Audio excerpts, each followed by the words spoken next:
Hey guys, CryptoDad here again. Thanks for joining me on the Saturday night live stream, live from Michigan, where you can throw out questions and I'll do my best to get them answered. We'll talk about Bitcoin, we'll talk about the news, we'll talk about altcoins. I'm going to move some crypto around for you guys so that you can see it happening in real time and learn, hopefully. And I'll do my very best to troubleshoot the questions that you guys throw out there. Let's get this thing going.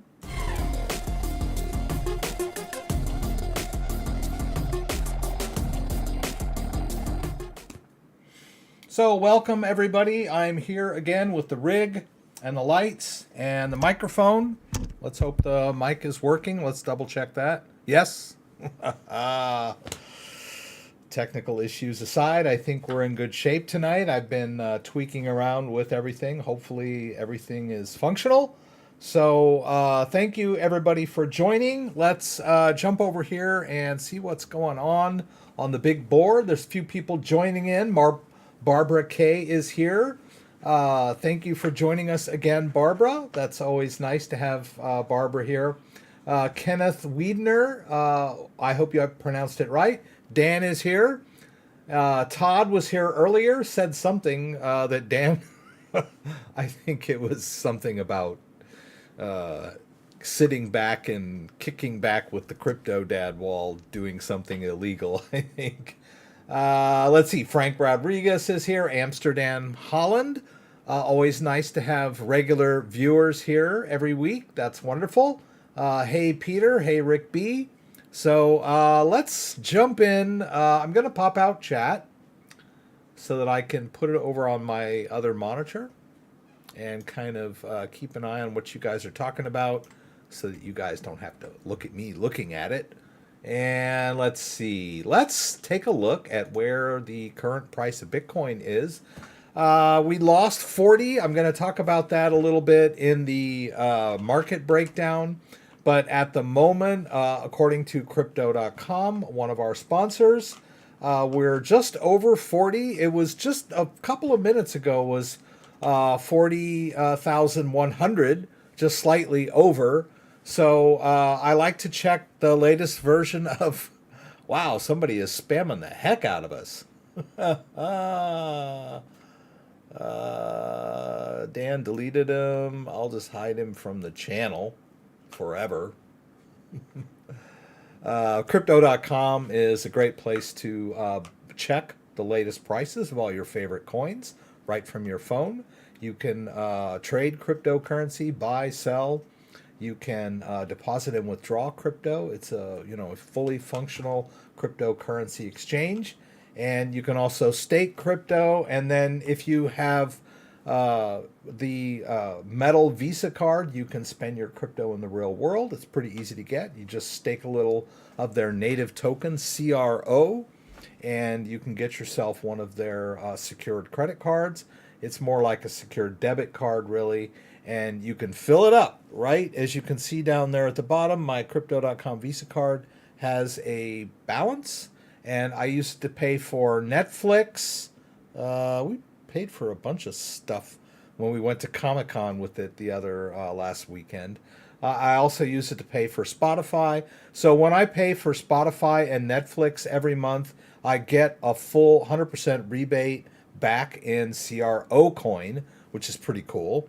So if we go to my CRO coin and we check the balance there, you can see that I'm getting that Netflix rebate there.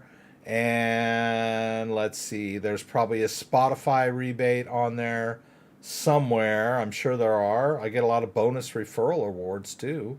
There's that card rebate Spotify. So it's pretty cool, right? Dan can tell you about Crypto.com. I think he's a big user, takes advantage of all their bonuses and features. You get cash back when you use the card in the real world. Enough about them. Yay. That's good stuff, though. Let's go over to my list here. We're going to be doing some stuff tonight. I've got some stuff on the agenda. So, and of course, we might get sidetracked answering questions. I always try to, stay fluid, but I've got some kind of itinerary in case there are crickets. Sometimes there are crickets when I'm expecting questions. CoinTelegraph Markets Pro is a good place to learn about crypto trading and analysis. It's a subscription-based service that you can access, and you can get signed up using my affiliate link down there if you want to be a trader kind of person. I'm more of an investor for crypto kind of a thing. We're still on the waiting list for the Ledger card. Haven't got it yet. CoinStats for tracking your portfolio, Crypto.com, Ledger, Trezor, all that good stuff. All these products I believe in. If you're interested, please use my affiliate link. Helps me, helps the channel. Here's my email address, thecryptodad@gmail.com, if you want to shoot into the news. Market wrap, as I mentioned earlier, crypto has struggles to hold on to 40K.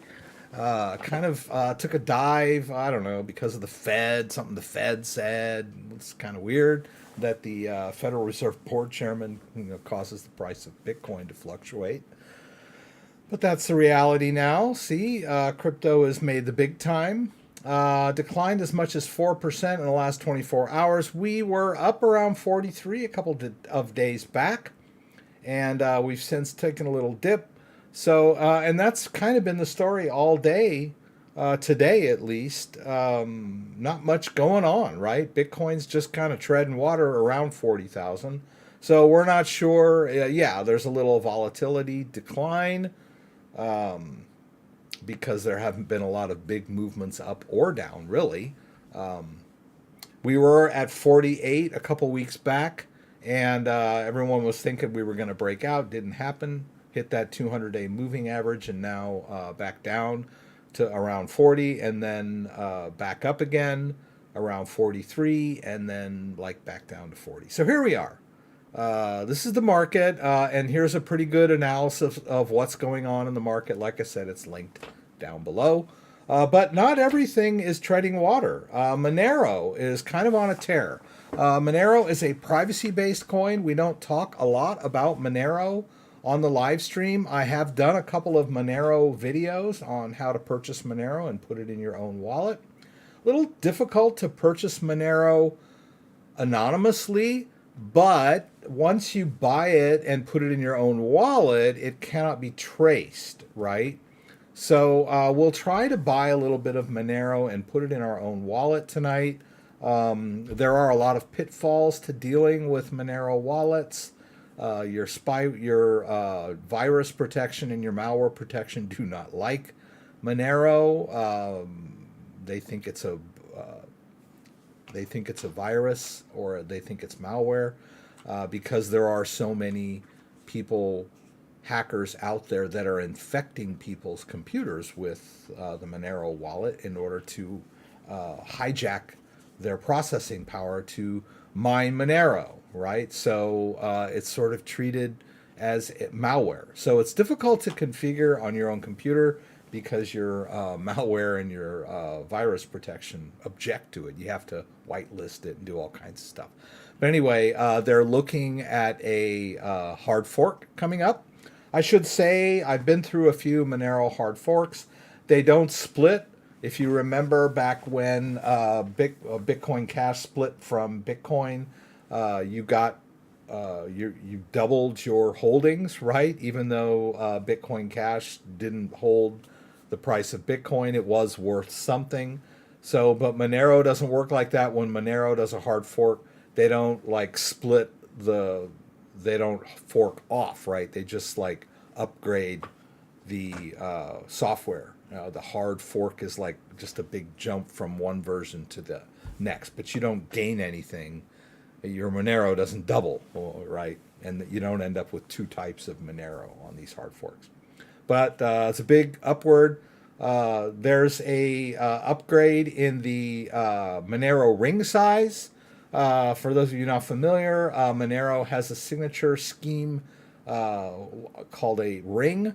And when you sign transactions, it mixes it with other people's signatures.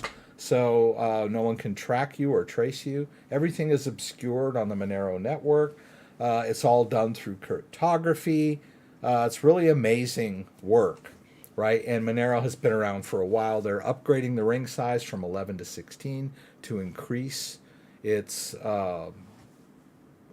what its privacy, right?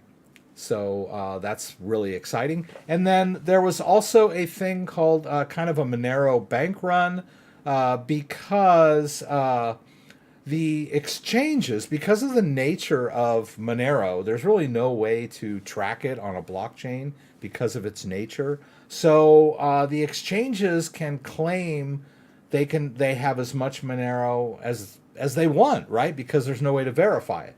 So the Monero community has attempted to, encourage everyone that's got Monero on exchanges to withdraw it, right? It's kind of a Monero bank run.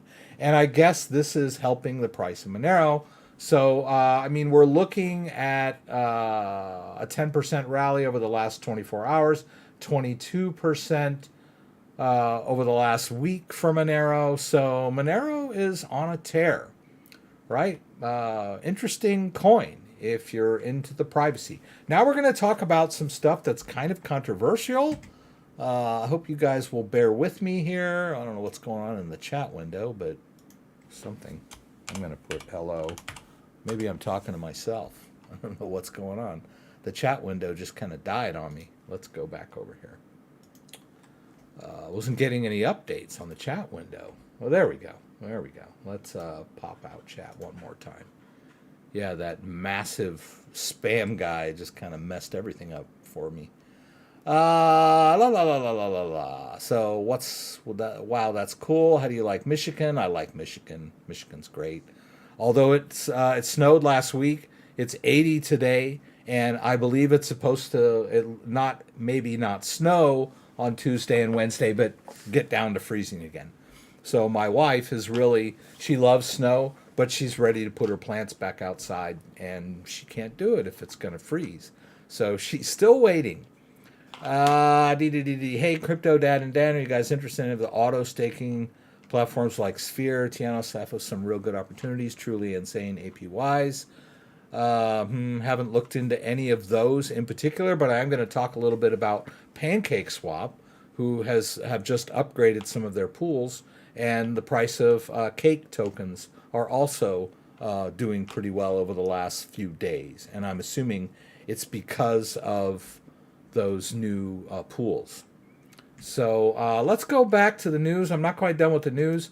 We're going to talk about the Russia NATO cyber war is escalating. This is an article from Zero Hedge, which is a financial website.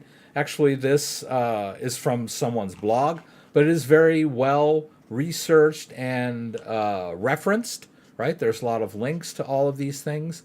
And the first thing he points out is that these cyber alerts, these warnings, are coming from the Five Eye nations. If you're not familiar with what that is the US, UK, Australia, Canada, and New Zealand. Call those the Five Eyes. They're watching us always like some bug bladder beast of trawl. And they are engaged in their own offensive operations. So take what they say about, looming Russian cyber attacks with a grain of salt, all right, shall we say. Right, but the statement is that the authorities are warning that Russia's invasion of Ukraine could expose organizations both within and beyond the region to increased malicious cyber activity. And this goes, I bring this up because being into crypto and into self-custody, you want to make sure that all of your accounts are totally secure, be they your bank account, your Facebook account, or your cryptocurrency exchange. Always use two-factor authentication when possible. And if you're using SMS two-factor, you should upgrade that to Google Authenticator or Authy, which are hardware-based two-factor authentication schemes. The text type of SMS two-factor, well, text is SMS, can be hijacked by people that clone your phone. And like you hear a lot about that. Basically, it just means someone is going to call your phone provider, your cell phone provider, and pretend to be you and say, give them a sob story. They know all the angles, they know how to play the part. It's called a social engineering attack. They're basically scamming the representatives of Verizon or AT&T or Sprint or whoever your carrier is. They call them up, they pretend to be you, they tell you, they say there's an emergency, grandma's needs her medication, whatever, I need to get my phone, something, I need to get my phone number forwarded, whatever, and they take control of your phone number, right? And then as soon as they do that, they change the password so that you can't get in there, and they redirect all of your calls, and they intercept your two-factor SMS to take control of your accounts.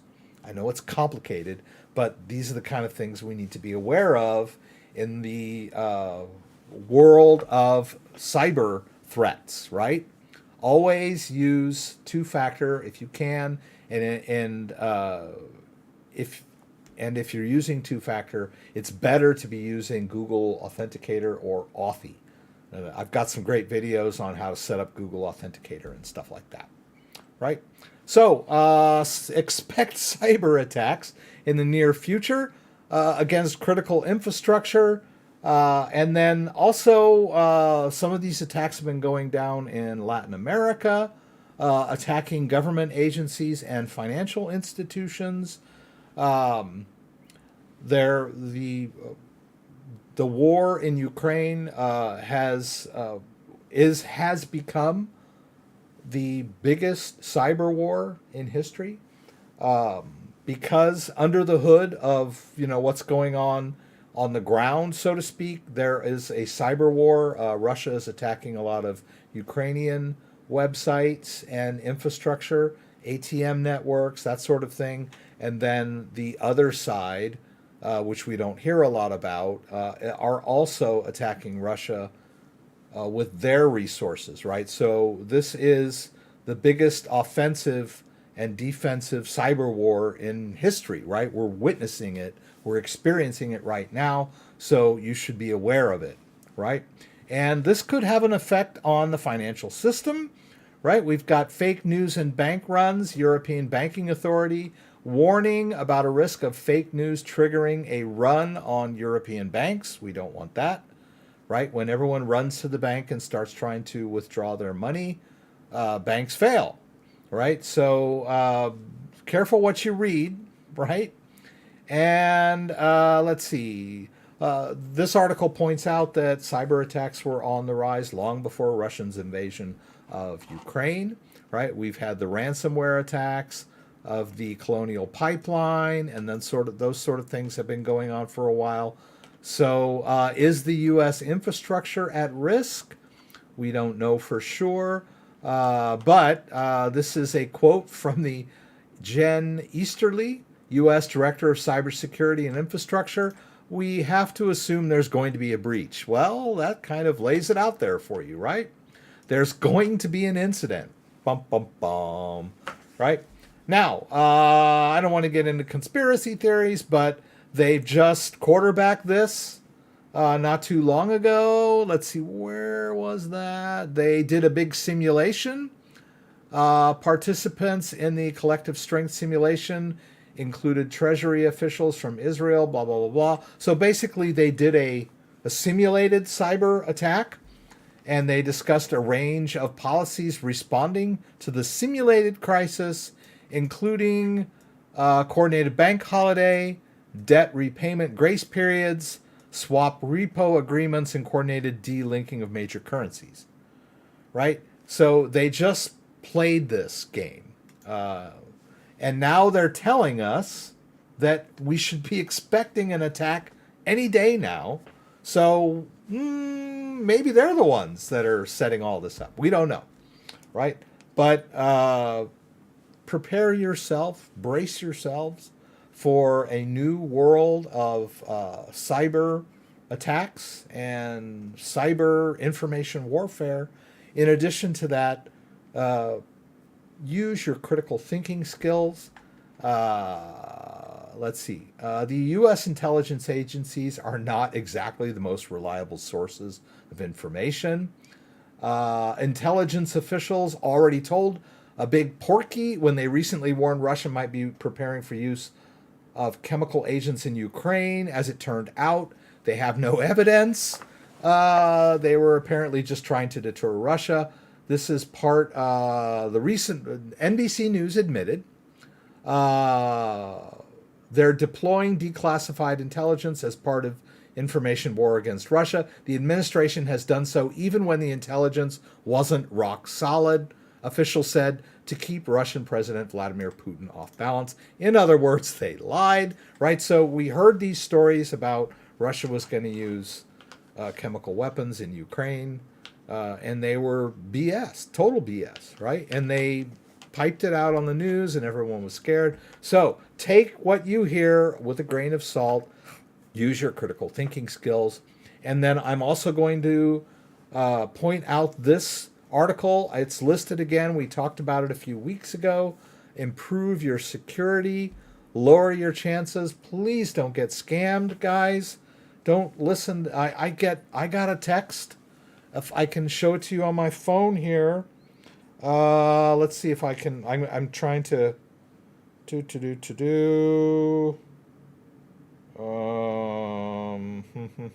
Here it is. I'll show it to you. Okay, here we go. Let's see. We're looking at here. Yeah, I got a text, not just last week. MetaMask, your wallet will be suspended. Please visit drip.io/gobbledygook. Right? This is the kind of stuff. See what they're trying to scare me. They're trying to make me think that MetaMask is going to be suspended. It's not. It's like it's a open source. Well, I don't know if it's open source or not, but it's a piece of software, right?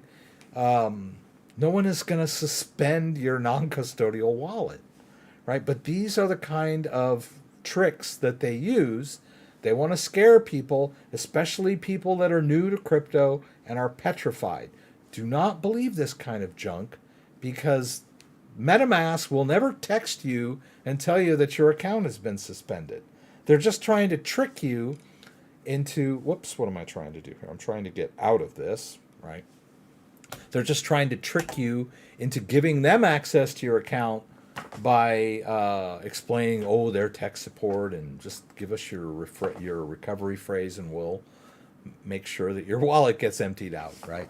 So always be aware of this kind of scam kind of stuff. Use strong, unique passwords, multi-factor whenever possible, as I mentioned earlier. Keep your software up to date. Please don't be afraid to update your software. I get a lot of people that ask me that. They're worried. They're afraid to update their software because they're worried someone's trying to scam them. Like, you've got to figure out what's real and what's not real, right? Updating your software is real. Someone telling you your MetaMask wallet is going to be suspended is not real, right? So you need to be able to make that distinction. Don't walk around on eggshells and think I had people ask me, if Ledger Live tells me I need an update, should I do it? I'm worried. Worried about what? All right, I'll stop, right? Beware of phishing scams. We talked about this. If someone sends you an email or a text, check the sender, check the text. Is it fluent? Does it make sense? Check links if people send you emails. Protect from malware. You can you can buy and install software to protect yourself. I personally use Malwarebytes and ESET Smart Security. Whatever you decide to use, Windows Defender works pretty good. It's built into Windows, all that good stuff. Use genuine software. Don't download cracked software, guys. That's so 1990s, right? Don't download cracked software. Don't download pirated movies. All that stuff that you find out there on these torrent sites usually has some kind of malware attached to it. So just buy genuine software, keep it up to date. Beware of public Wi-Fi. You can use a VPN on your phone if you're out and about and you want to use Wi-Fi. I personally just kind of don't connect to Wi-Fi when I'm out and about. I just use my carrier. Keep yourself up to speed. Look what's going on. Back up everything. Encrypt your sensitive data. It's a great article. You should check it out. Let's see. Any chance of doing a vid staking XDC? Thanks for your help. XDC. What is XDC? What are you talking about? XDC. What is XDC? What is that? I don't know about that. I don't think I own any, as far as I remember. Not a bad coin. I mean, ranked of 100. That's that's reasonable, right? But I'll look into it. But I don't have anything in the pipeline at the moment. Bing Bong G-Man, that's spam. Altron transfers affect scam coins. I'm looking it up right now. Sounds like a scam.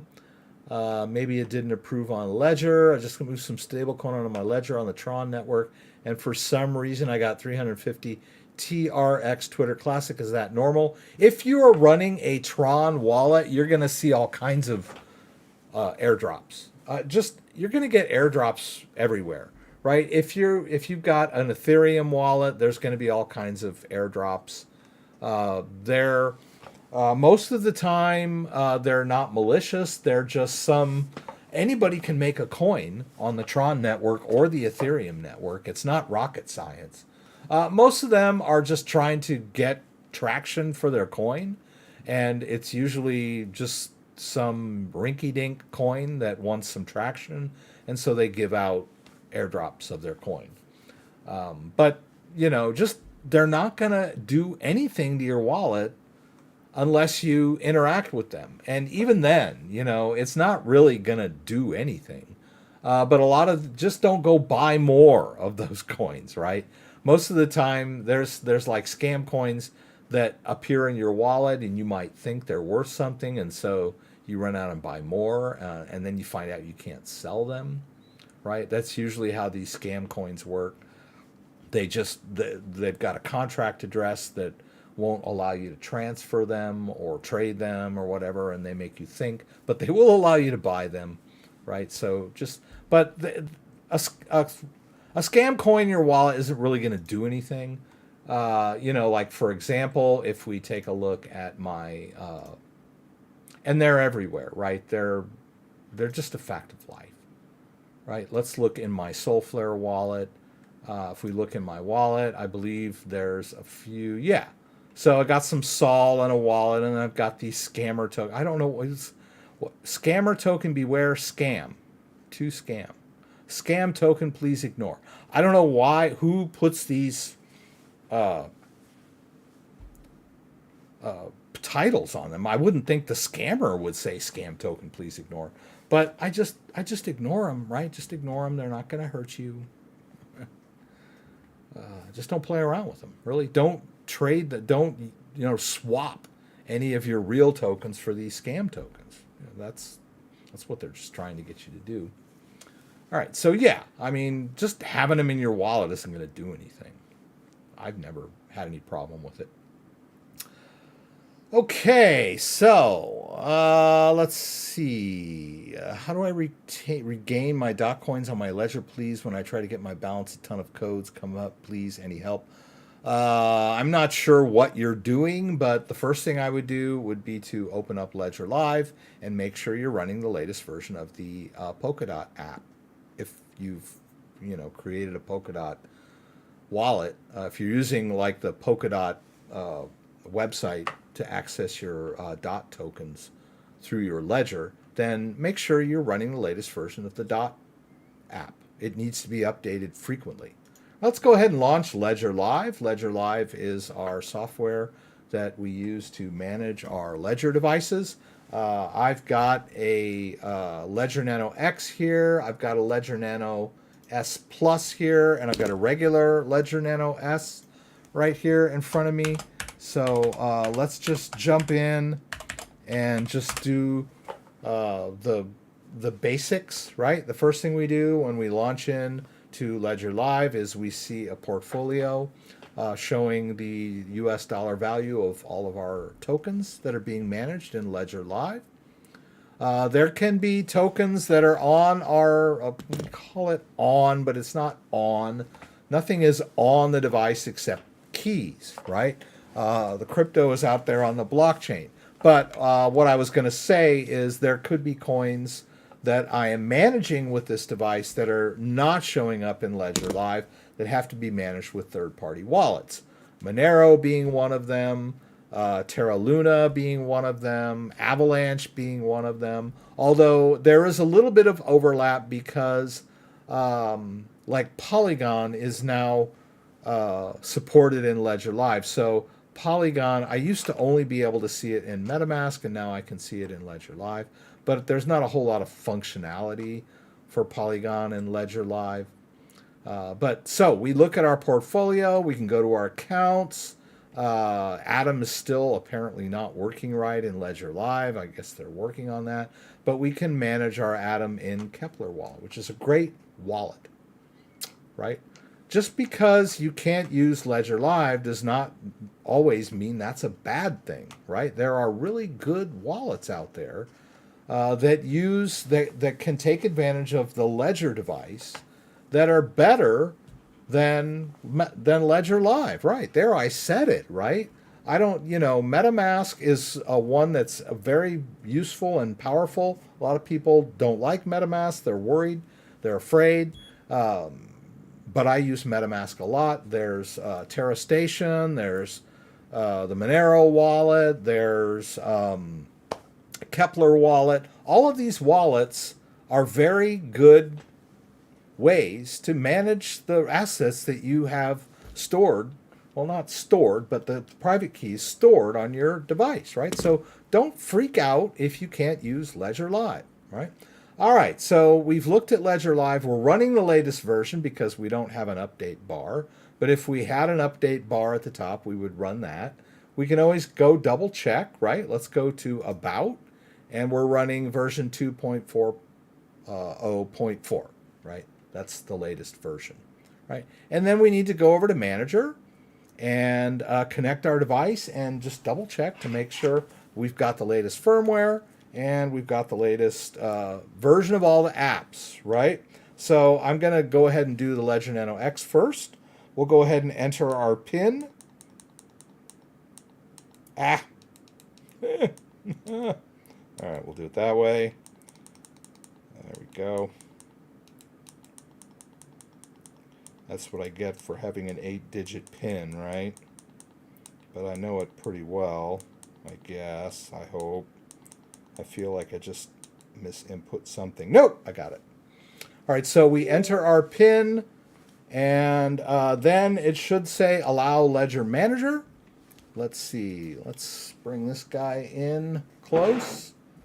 Move the coffee pot out of the way.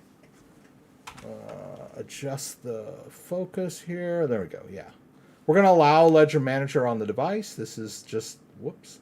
This is Ledger I'm allowing Ledger Live to interface with my device, right? I trust Ledger Live. Let's move this out of the way for just a second, right?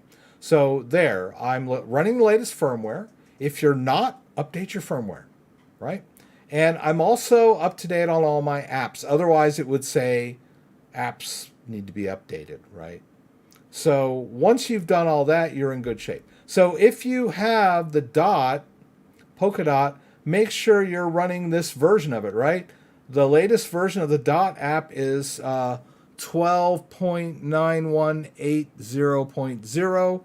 So if you're having trouble with your Dot wallet, then go to Ledger Live, go into the manager, connect your device, make sure you're running the latest version of the Dot app, right? Okay, so what are we going to do? Let's see, what are we going to do? I think the first thing on the agenda If there are no other questions, okay, we did that. Manage and maintain our Ledger Live. We purchase some Bitcoin and store in Ledger Live, right? That's the easiest thing we can do. Let's go ahead and use Kraken tonight. I think I'm logged into Kraken here. So let's do buy some crypto. We'll buy some Bitcoin. Let's do 50. Whoops. We're going to have to go to our bank. We can do that. Let's go ahead and buy 50 directly from our bank account. We'll hit confirm. I don't need to hold this stupid thing up. Okay, so that's going along. While we're at it, let's buy some Monero, right? Let's go ahead and buy a little Monero because you can buy it on Kraken. And people will say stuff like, oh man, don't buy Monero on an exchange that's not private. Well, no, it's not. But I mean, where else are you going to buy it? You're probably just going to have to buy it on some kind of decentralized exchange, which is kind of complicated, right? So let's go ahead and purchase $100 worth of Monero, right? Let's do that. All right, it's going to cost us $2. All right. So that's going to net us 0.36 Monero, right? We'll play with the Monero in a bit. Let's start with our simple case, which is just put some Bitcoin in our Bitcoin wallet. Let's see how long it takes for this to go through, right? Maybe, okay, I was going to say, maybe the Monero bank run has come to play here, and they've run out of Monero, but no, apparently not. They've told us that they're telling me that I have it now, but now I'm going to withdraw it here shortly.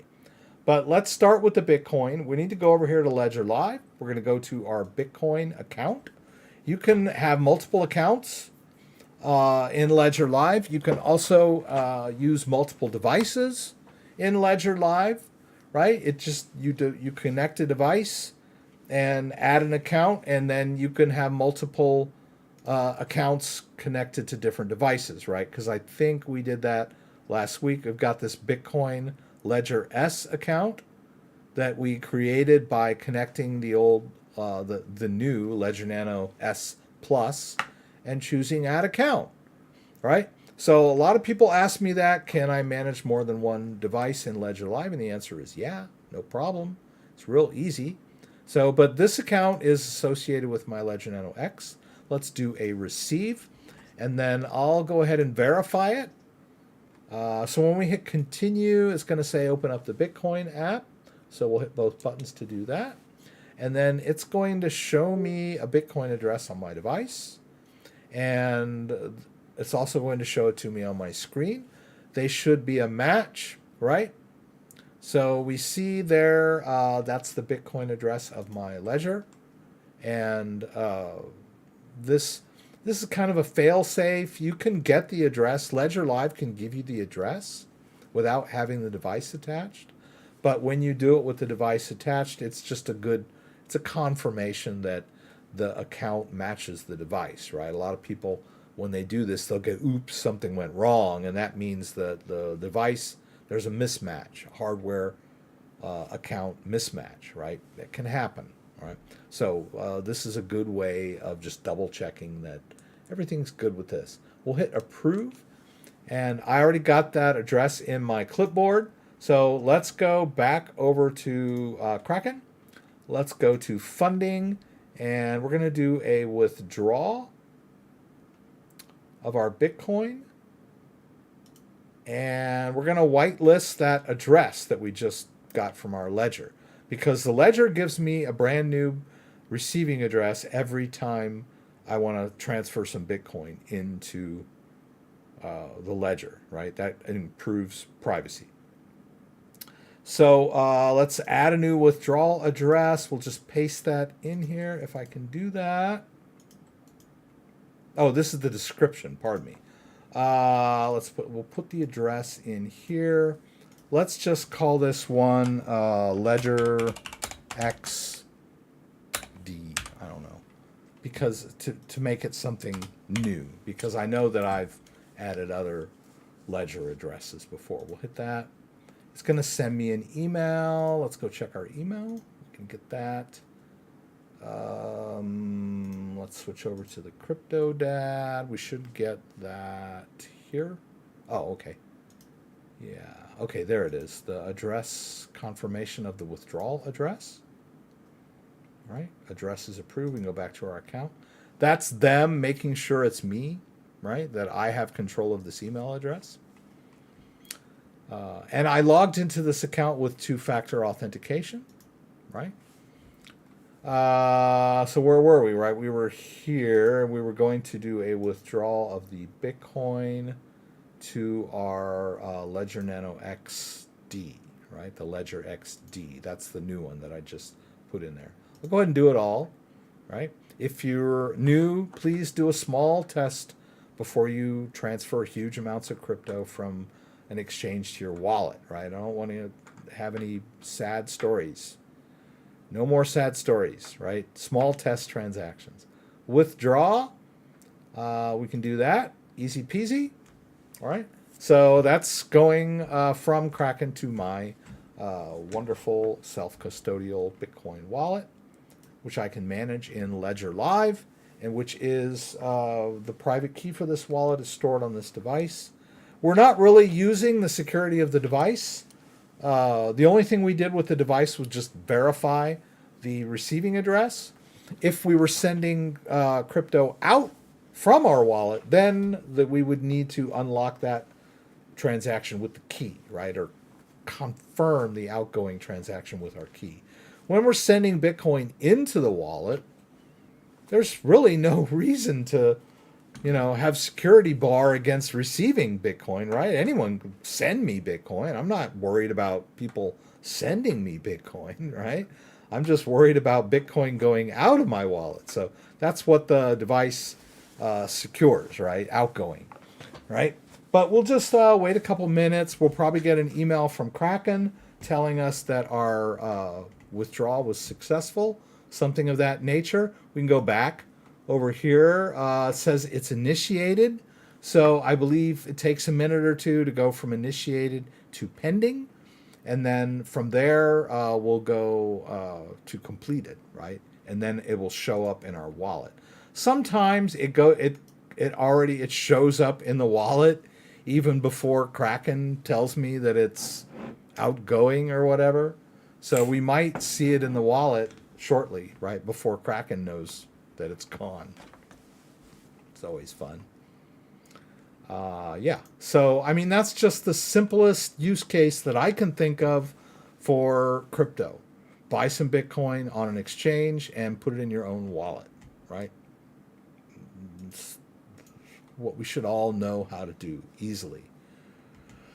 Haven't been able to download the new Ledger update from the website, and the Ledger Live update links won't download. I have horrible internet. Okay, that's kind of weird. You should be able to just go to ledger.com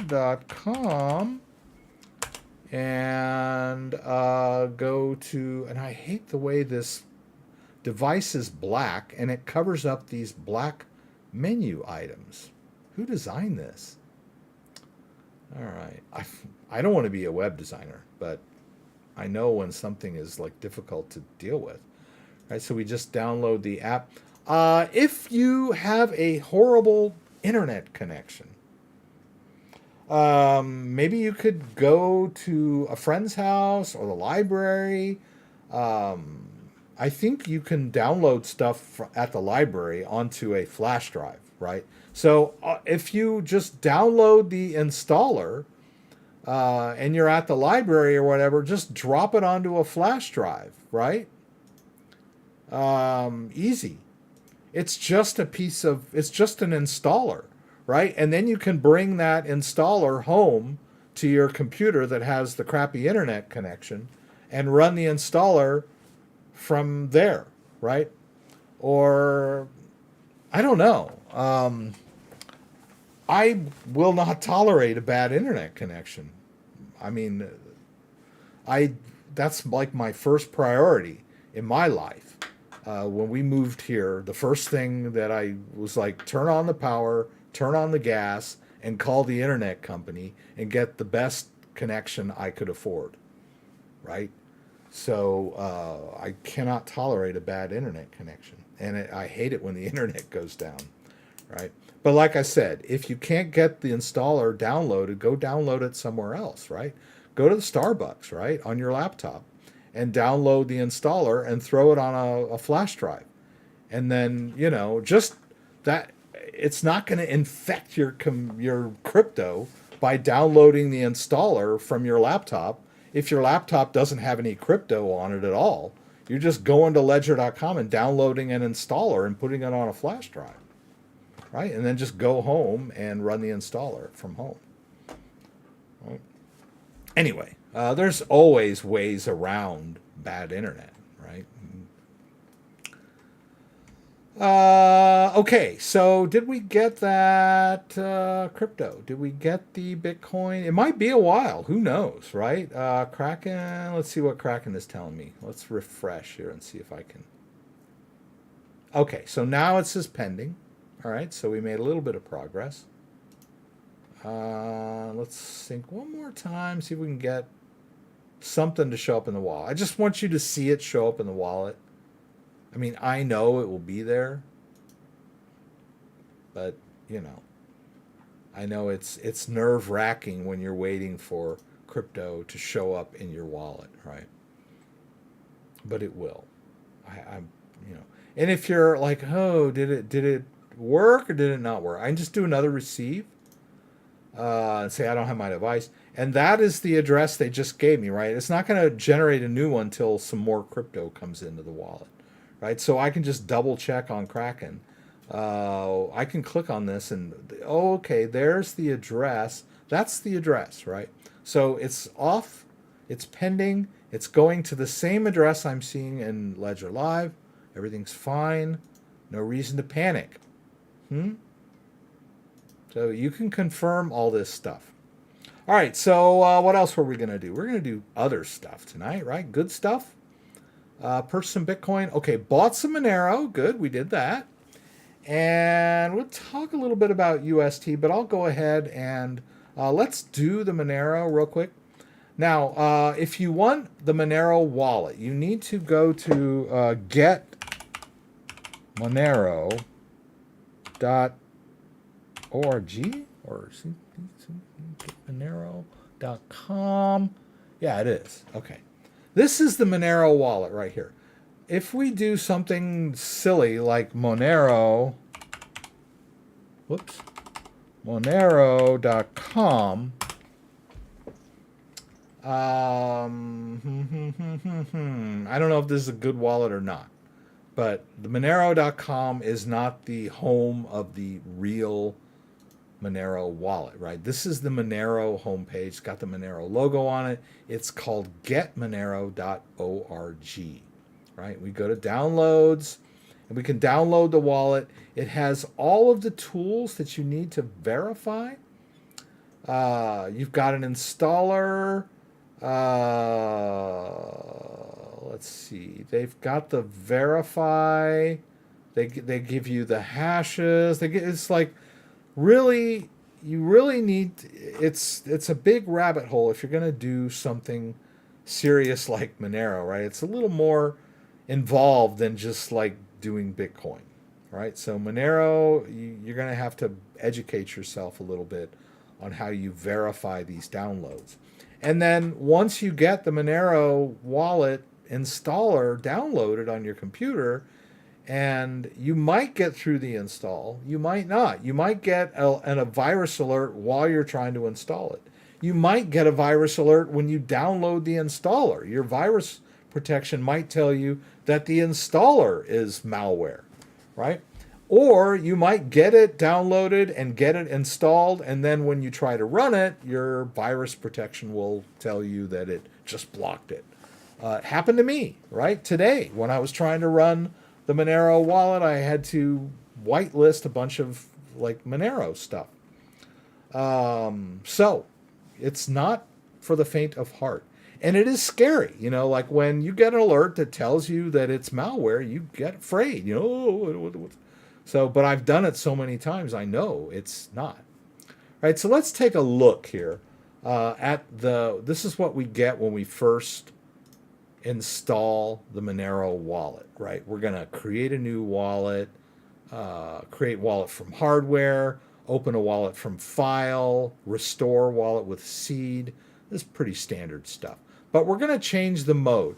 Advanced mode is the one I usually use because the Monero wallet, when you download it and install it onto your computer in advanced mode, it will download the entire Monero blockchain to your computer, right? You're running a full node. That is the best way to ensure your privacy and anonymity, right? But it takes a while, right? And it's bandwidth intensive and hardware, and it's going to take up a bunch of space. If you're running, you know, an old laptop, you know, 3-year-old laptop with a small hard drive, this may not be for you, right? So we're going to use simple mode just so you can see things happening. But it's mentions here, ideal for managing small amounts of Monero, which is fine. Remote nodes are useful if you are not able or don't want to download the whole blockchain. Be advised that malicious remote nodes could compromise some privacy.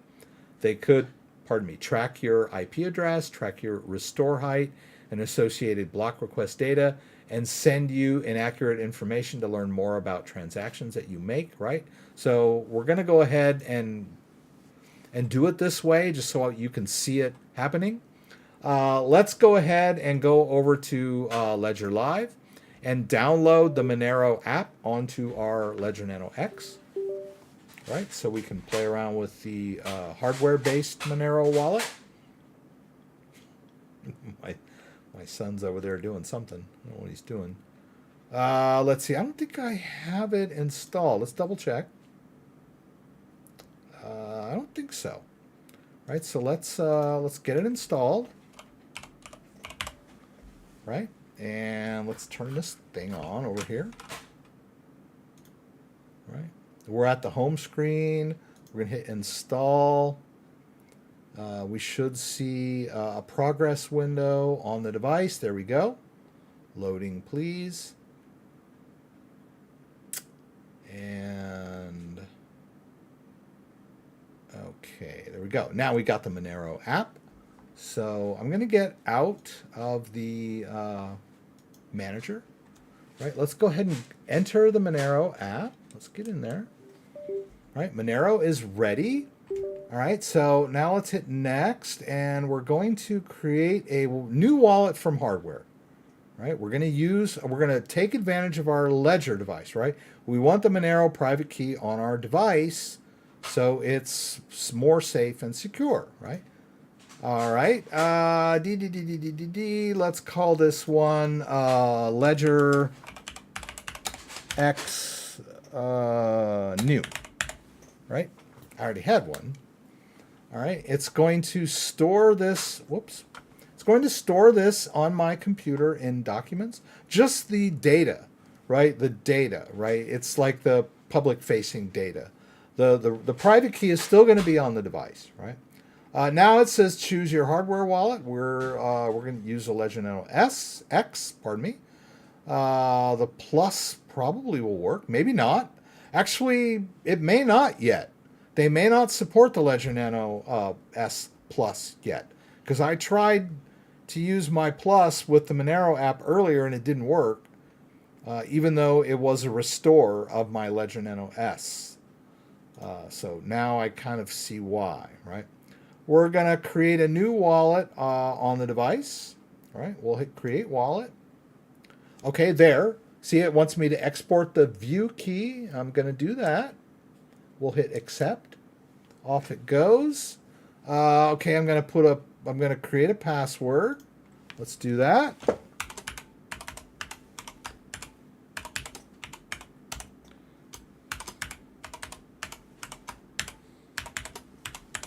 All right, it's sort of likes it, right? Passwords match, that's good. We're going to go ahead and create the wallet. It wants me to enter the password that I just added. Let's try it again.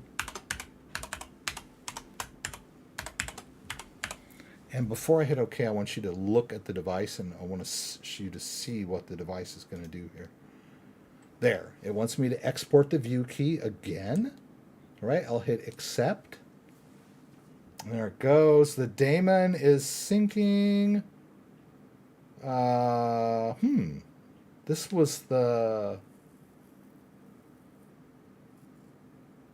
Oh, okay. Well, let's just see what happens, right? I usually will... Wallet is not connected to the daemon. Okay, well, it shouldn't be, right? Yeah, let's hope this works. Okay. Starting the... we're in simple mode, right? So it really shouldn't be... It should be connecting to remote nodes, right? Instead of saying starting node. Yeah, it's kind of weird. Okay. Yeah, I'm not too sure about all this. We'll see. Let's go ahead and receive, right? There is the receiving address. Let's show it on the device, right? So we can confirm. Let's see. Boom, bitty, boom, boom, boom. All right. Looks good. You have seen my Monero address, which is very insecure, but we're gonna go with it, right? Let's hold on, let's see. I want to copy it into my clipboard, right? Is this it? Yeah. Okay, there. Copy address into clipboard. I don't know that we're ever gonna see. We'll see. Let's go over to Kraken. We just bought some Monero on Kraken. Let's do a withdrawal. Okay, looks like that's working. It says sending. Do we see the Bitcoin yet? Let's go to accounts here. Yeah, there it is. The Bitcoin that we got on Kraken has now arrived in the wallet. Not confirmed yet, right? Now remember, Monero is not supported in Ledger Live, so we're going to be using the Monero wallet in conjunction with our device. All right. Let's go to funding again. Let's do Monero. All right. Let's do a withdrawal. We're going to need to whitelist an address. We'll call this one Ledger X M for Monero. Let's paste in that address if we can. Oh. Okay, that was it, right? Let's get that in there. You're going to send me another email. Confirm. No, what we should see here is a address confirmation, withdrawal address confirmation, right? There it is. Confirm that, puppy. Go back to our account. Okay, now we can do this withdraw. And the address will be the Ledger XM. Let's do it all. Throw caution to the wind. Let's hit that. Hit that. And the device, we don't really need to worry much about the device at the moment. Only withdraw to addresses generated by Monero. Okay. Okay, I think it worked.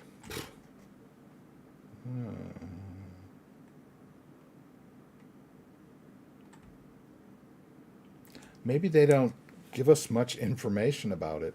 All right, I'm just going to turn that off for a sec.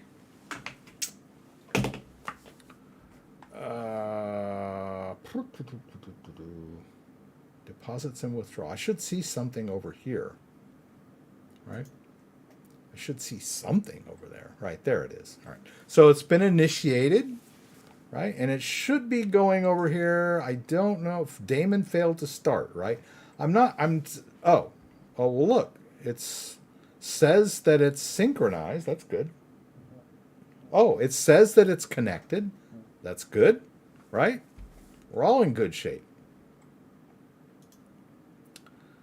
Okay, we're in good shape, and we're just waiting for the wallet to synchronize. Okay. But it's coming along rather nicely, right? So we'll just kind of hang out, and I will check what's going on over here. Mr. David threw $10 my way. You already did last week, Mr. David. You don't have to keep showering me with money. Money. All right, so look, this thing is syncing up. That's good, right? I'm pretty happy. I was a little concerned. I thought it was acting weird, but I'm in simple mode, right? So the network status should say that I'm synchronizing to the Monero network, and it's a light wallet, right? We're taking a little bit of risk by using remote nodes rather than downloading a full node to our computer. But in order to do the demo, I was willing to take those risks. And I exposed my Monero address to you guys. So, but if you try to look up my address on the Monero blockchain, it will tell you something like, let's see if I can, Monero.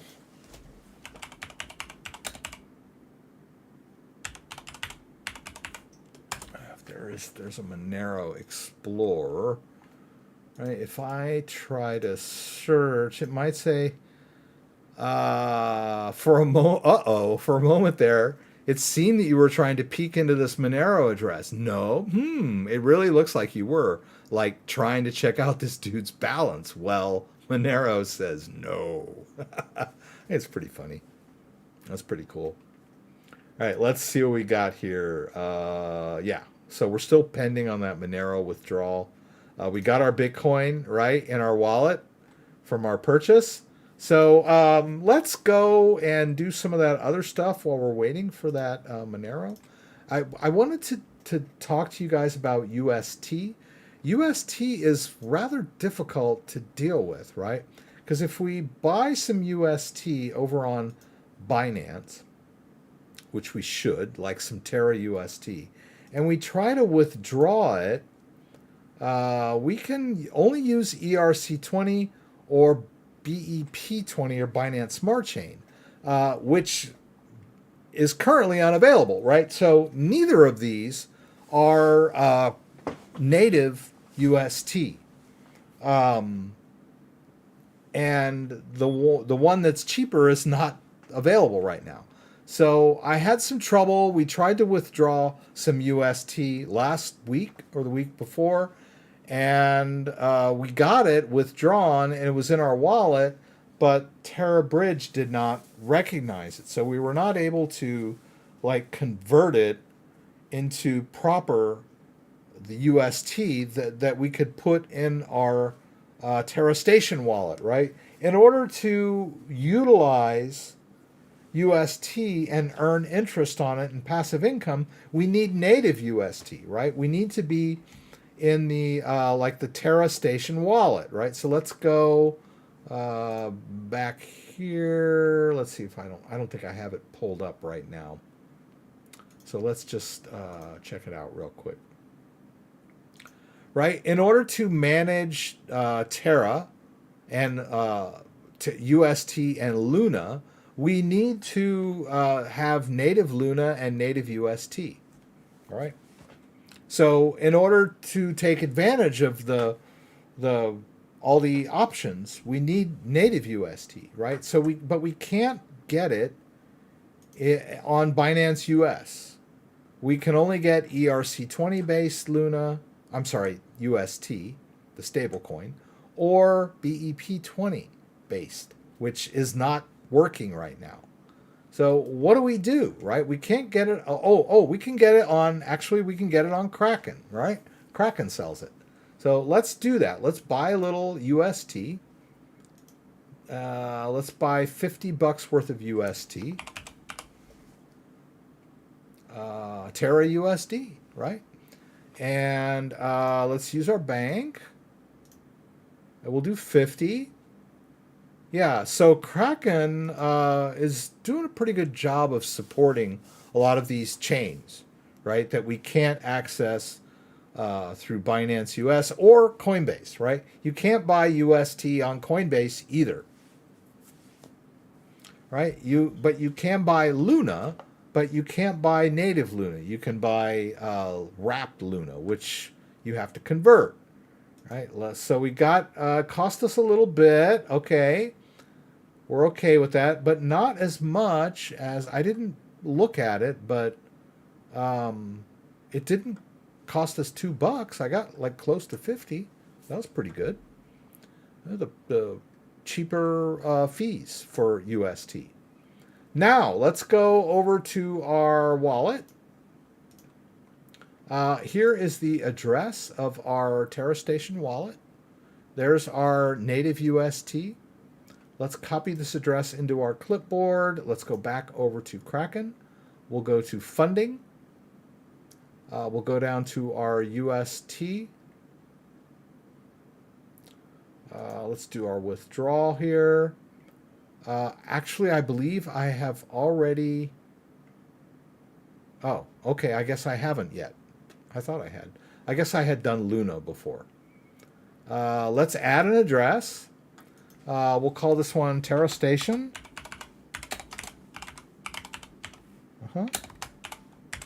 And we'll go ahead and put in that address. And then we'll get an email again.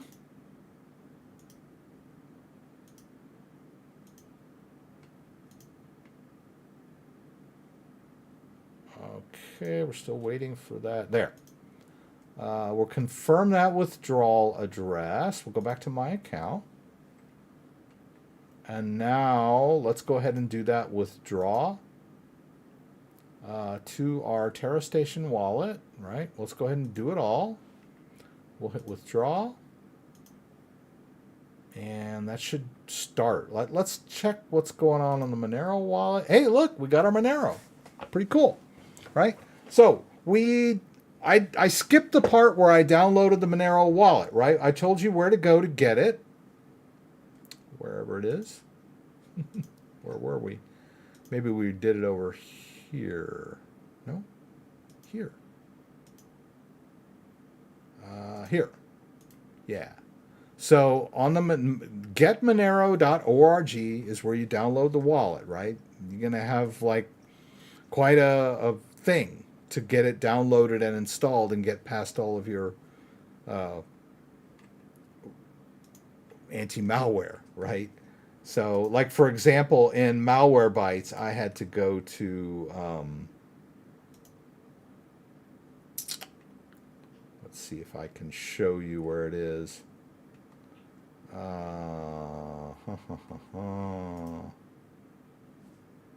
Allow list, right? I had to go and tell them, okay, this, where is it? Here, right here, program files, Monero GUI wallet, the whole folder I had to put on the allow list because the Monero, the D-Monero daemon, that D is for daemon or demon, however you want to pronounce it. That's the file that when it runs, it won't like it, right? It'll block it, right? So I had to put everything that I installed in the Monero folder on my allow list so it would get past my malware detector, right? It's not malware. I know it's correct. I downloaded it. I verified it. I know it's the right, you have to really trust your own judgment on these things, right? But anyway, we got the wallet going. We use simple mode, right? And I created a new wallet based on my Ledger device, right? I'm using my Ledger device to store the Monero private key, right? And then I can view my balance. We transferred our balance into the Monero wallet. All is well, right? It's good stuff, right? I think if I wanted to, I could switch to advanced mode and have it download the entire Monero blockchain to my wallet, but I'm not going to do that. No, I don't know what the hell I just did. If I can get back or not. Okay, I think I can, right? This one, right? There we go. We just got to put in the password. All right. And it will ask me every time to export that public key, the view key, right? That's part of the security. And it would also ask me to verify any outgoing transactions too, right? So there we go. It spendable funds. It's not quite spendable yet because it just came in, right? So it needs like another 15 minutes before it's spendable. But I can see it in the wallet. I'm happy. That's pretty cool. All right, so where were we? We were playing around with UST, right? We're trying to figure out. Oh yeah. We just withdrew some UST to our Terra Station wallet from Kraken. Easy peasy. All right. So if you're into Terra and UST, then Kraken is a good exchange for that. It's US based, very reliable, and they support Luna and UST. So now that we've got this UST in our wallet, we can go over to there are more than one, but I like Anchor, right? We'll connect our wallet. As you can see, my wallet is connected to the Anchor protocol. I got an ANC airdrop that I'm not going to worry about at the moment. We can go over to my page, and let's see. We've got some claimable rewards for the ANC tokens that I'm staking. But I also have some money in the Earn program, some UST that's earning about 20% interest. We can hit this tab up here. And what can we do? We can hit deposit, right? Because we just put some UST in this wallet from Kraken. There was a little bit in there already. I'm going to go ahead and put $100 in there. I'm leaving 8 UST because this wallet needs UST for fees.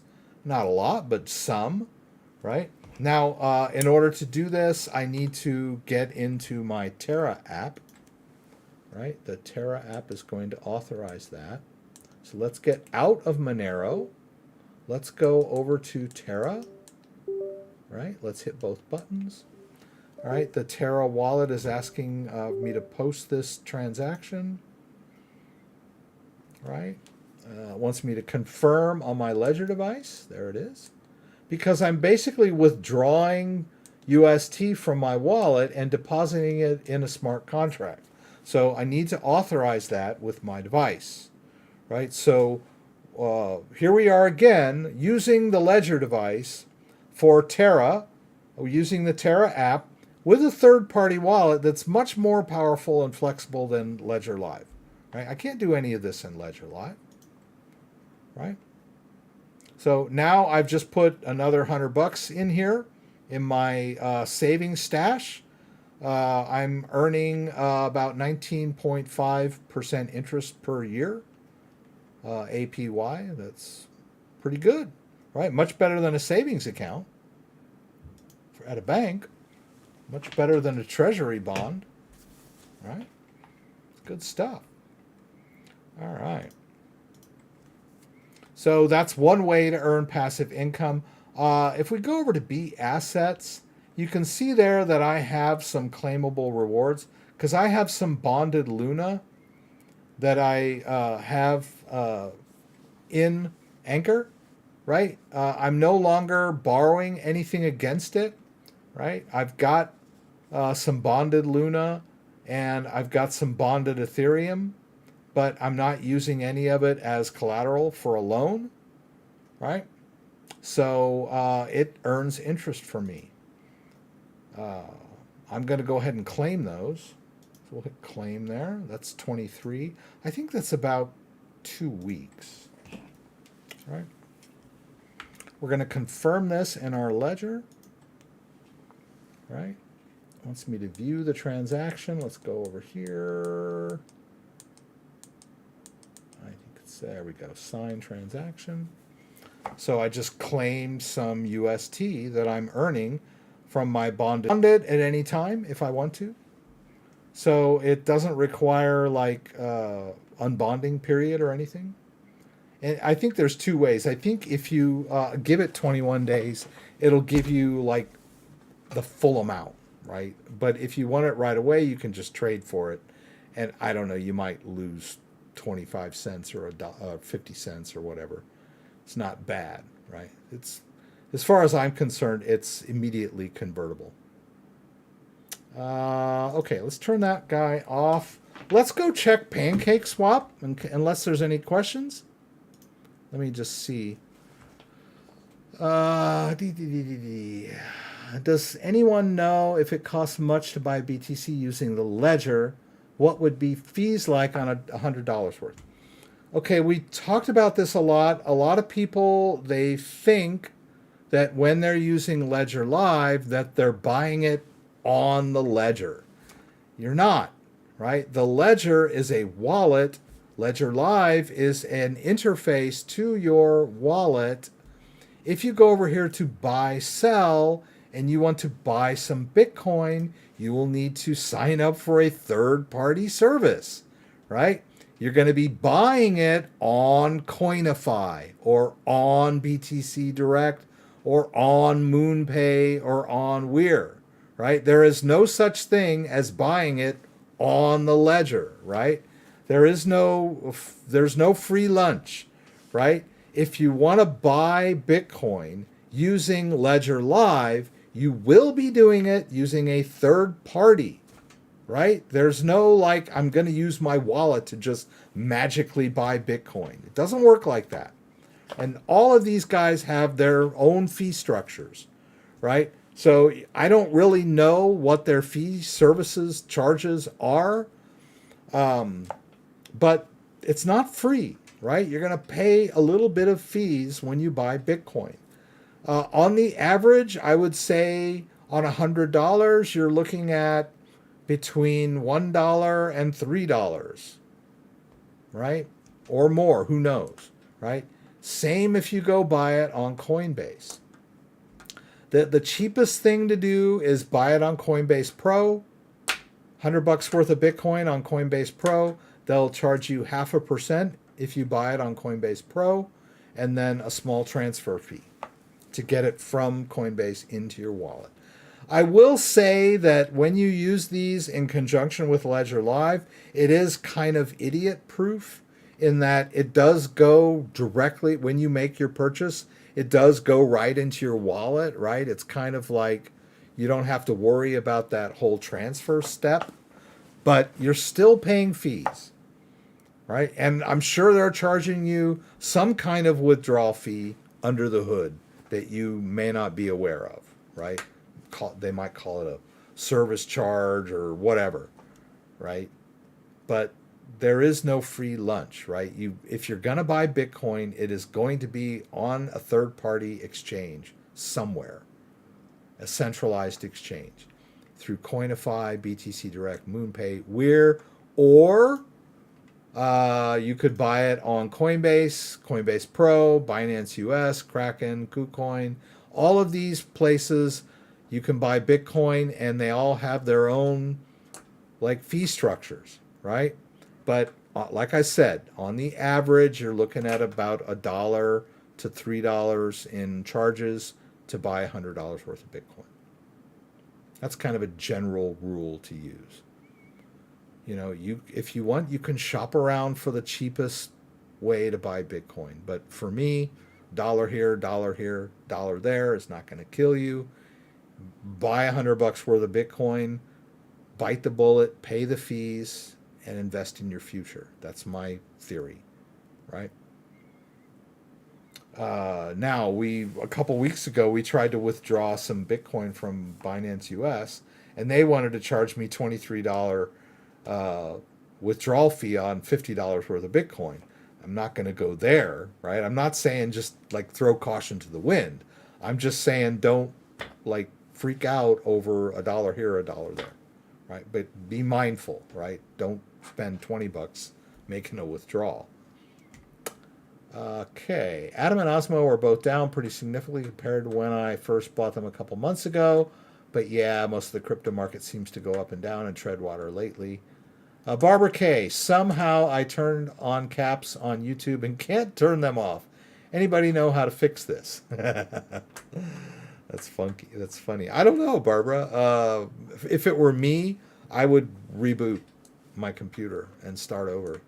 That's weird that you did it. I mean, maybe try launch YouTube in a different browser, go to a different browser and see if your caps are on or off, and maybe try and type and turn them on and off a little bit. Not sure. Right? Never had YouTube all cap me, right? It's a conspiracy, right? YouTube wants you to make look like you're shouting. Oh, fixed it by turning on my caps button on computer. We'll fix later. Sorry. No problem. Can you get native XDC on Ledger X? XDC. What's XDC? I don't know. That sounds familiar. We're still talking about XDC. Okay. All right. Can you put it on? Can you buy it on a ledger or can you store it on a ledger? I think what you're asking is can you store it on a ledger? So let's go over to ledger.com. Man, somebody is really into XDC. Okay. Hey, that's fine. Let's go to crypto assets and let's type in XDC.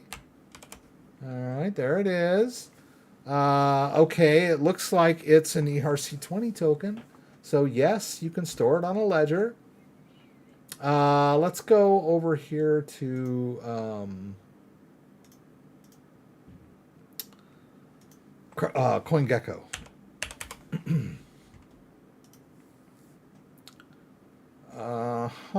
Is it or is it not? Okay. What does Ledger say again? Ledger Live, XFin. It says Ledger Live, My Ether Wallet, and My Crypto, which leads me to believe it's some kind of ERC20 token. But when I go over here, it doesn't really look like an ERC20 token. So, but Ledger Live says that it's compatible with XDC. I don't know. We can go over here and go to Manager and see if they have an app for it. Just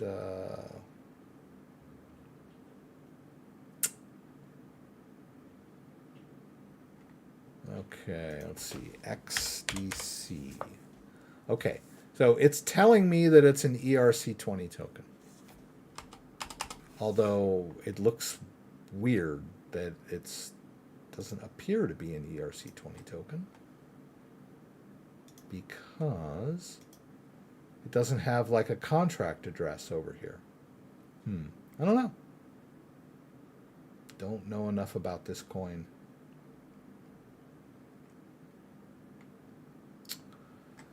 Where can we buy it? Let's see. Okay. I don't see it on... You can buy it on Bittrex. I don't see it on...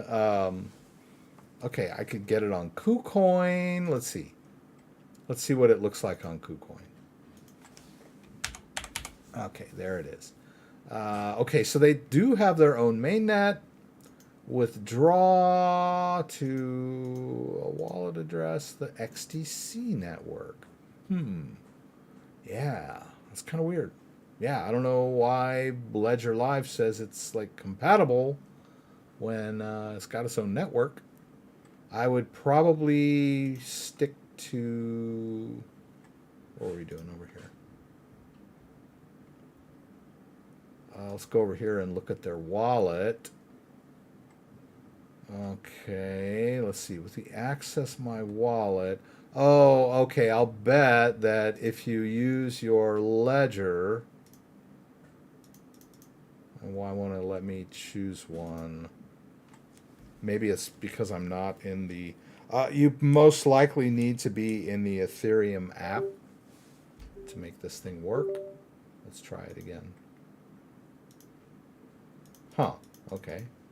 That's kind of weird. Okay, I'm sorry. Coming soon, Ledger Wallet support. Okay, so It's not supported on the ledger yet, according to this. Right?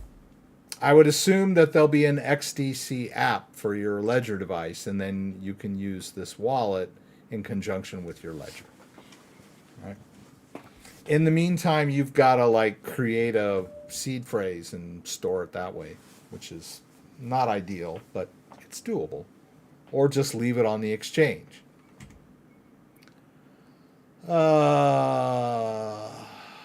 If you are doing dollar cost averaging for small amounts, do not withdraw after every buy. Withdraw after several buys. That can save you transfer fees. Great advice, Izzy Raider.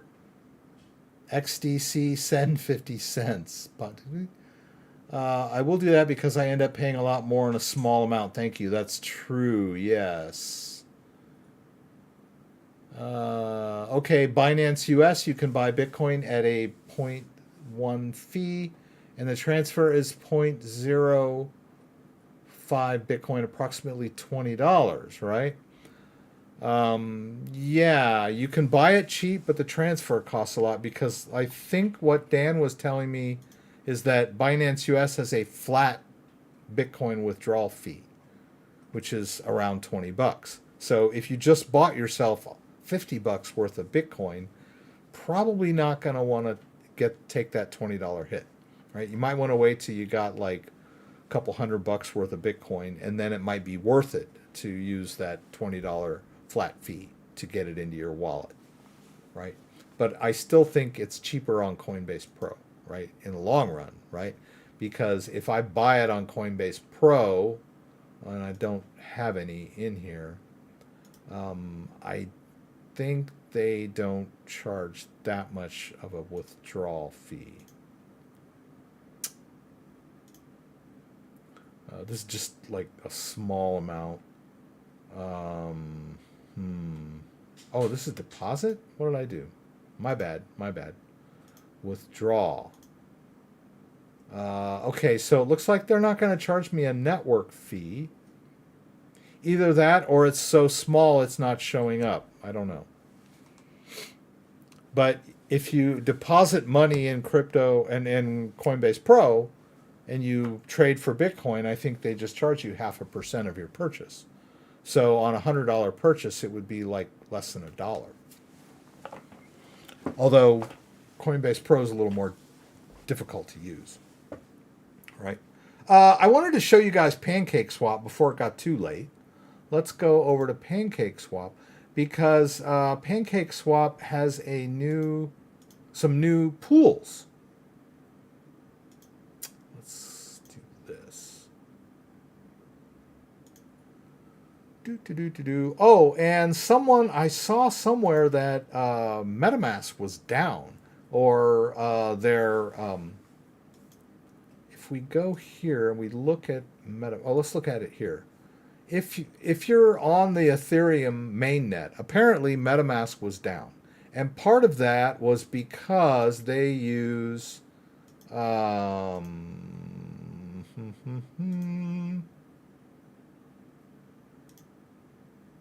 right, they use this node provider called Infuria.io, which they were down. That's their node provider, right? So, but only for the Ethereum network, right? If you're using Avalanche, that's different, right? So you could still use MetaMask if you're using an alt network, but apparently the Infuria node provider was down, which makes playing with Ethereum in MetaMask a bit centralized, right?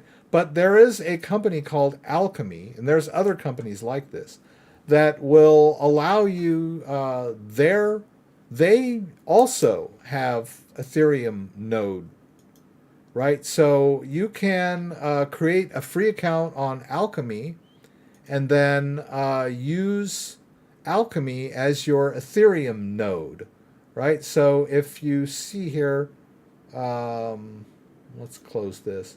I've got my Alchemy Ethereum node set up. It uses the same. It still interfaces with Ethereum, but it's not down right now. I don't know if that was MetaMask Down? I thought I saw something on the news about that. Maybe I'm just like, oh, I don't know. I could have sworn I saw an article that said it was down today. But whatever. Right? Larry D, thank you. I will have a cup of coffee. Thank you. I'll go up to the Keurig and do like a K-cup after the live stream before I drink another beer. Have a little coffee. I love coffee. I'll have it any time of day. So what we're doing PancakeSwap, right? So in PancakeSwap, we need to be in the Binance Smart Chain. And let's see. Let's switch over to this wallet. That's where I've got my cake pool. Notice my cake balance is 0. It's like, why is my cake balance 0? Well, because all my cake is in a pool, right? Go over here to these pools.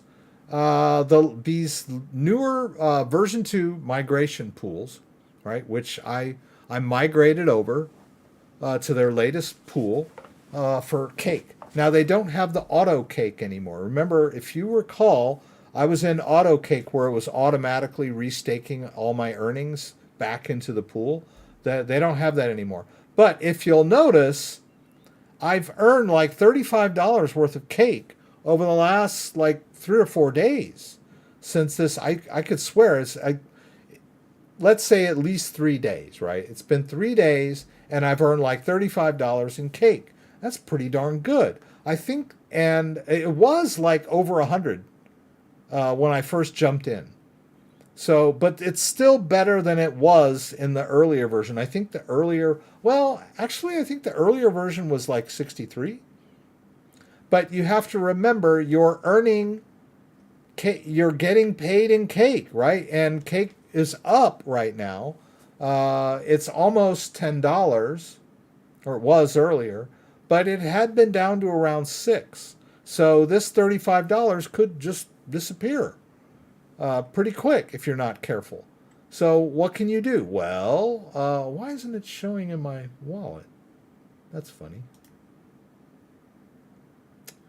Do I have to harvest it? I don't know, because it didn't show up.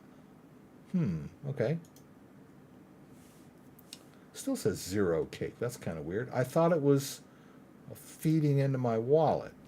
Okay, it says recent cake profit. Maybe it is doing auto. Okay. Rewards are distributed and included in your staking balance automatically. There's no need to manually compound your rewards. Okay. I thought that it was not doing that anymore, but I was wrong. My bad. My mistake. Right? So it is, I am earning more cake, right? From when I started, right? It was like 364, 365, whatever it was, right? I've earned like almost 4 cake over the last 3 or 4 days, right? So let's see, we could like take some out if we wanted, just a little bit. That's 132. So let's say, well, let's take out 3 cake, right? That's $28, right? We can, let's go ahead and do that. I'll have to sign it in MetaMask. And then if we check our MetaMask, we should have some cake. Do we? Oh, it's still pending. All right, give it a minute. Don't be so impatient. Okay, there's our 3 cake. So I could sell that now, right? I still don't think you can buy it or use it on Binance US, which is dumb, right? Why not? It's cake. Just cake, for Pete's sake. They won't let you. But you can trade it for BNB, which you can put on Binance US. So if I were to say swap, I'm on the wrong browser here, sorry. If I were to say swap this cake for BNB, which I can do,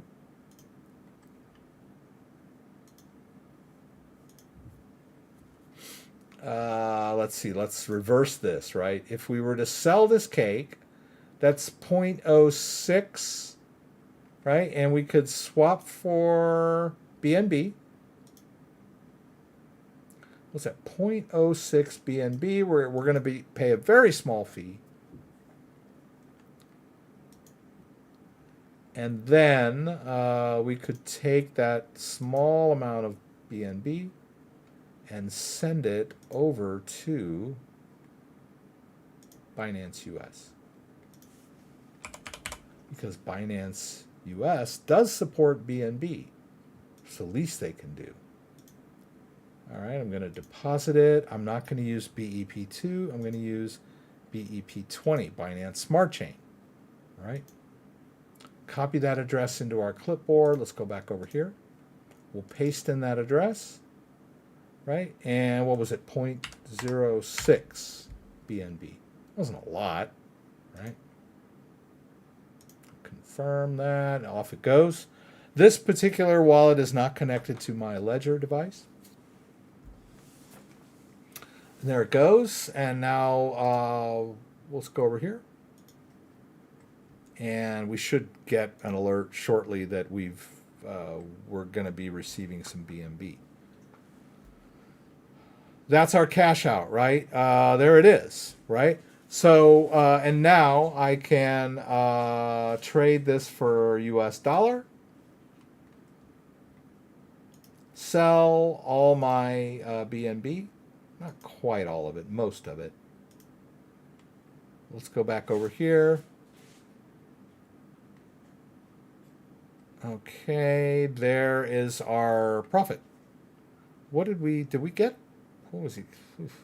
Seems like we lost a little in translation, right? I don't know. I thought it was like 35, right? Whatever it was. All right, but there's our cash out, right? And now I can withdraw that back to my bank account. But I have to put in the amount, whatever it is. 24, right? $24, okay? Off it goes. They're not going to charge me anything for that. Let's put it in my bank, right? 169. Whoops. 169 441. Oh no, 411.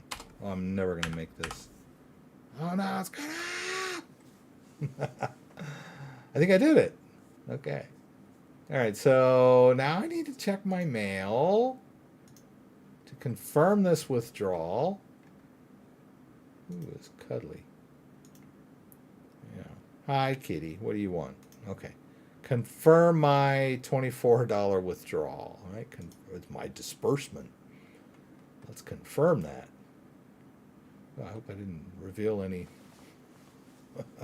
I think most of the bank number was obfuscated, right? So there, right? So instead of compounding, I simply made a withdrawal. I think I lost a little bit in fees, but I was able to realize my gains, most of them, right away by simply liquidating the amount that I earned over the last few days and then transfer it to my Binance US and withdraw to cash.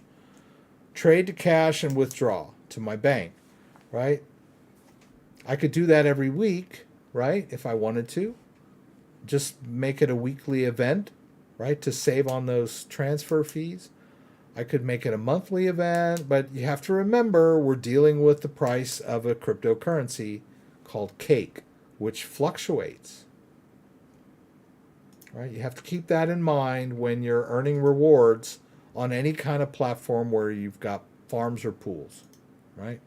It's a great pool. It's paying a good return, but it's paying it out in Cake tokens.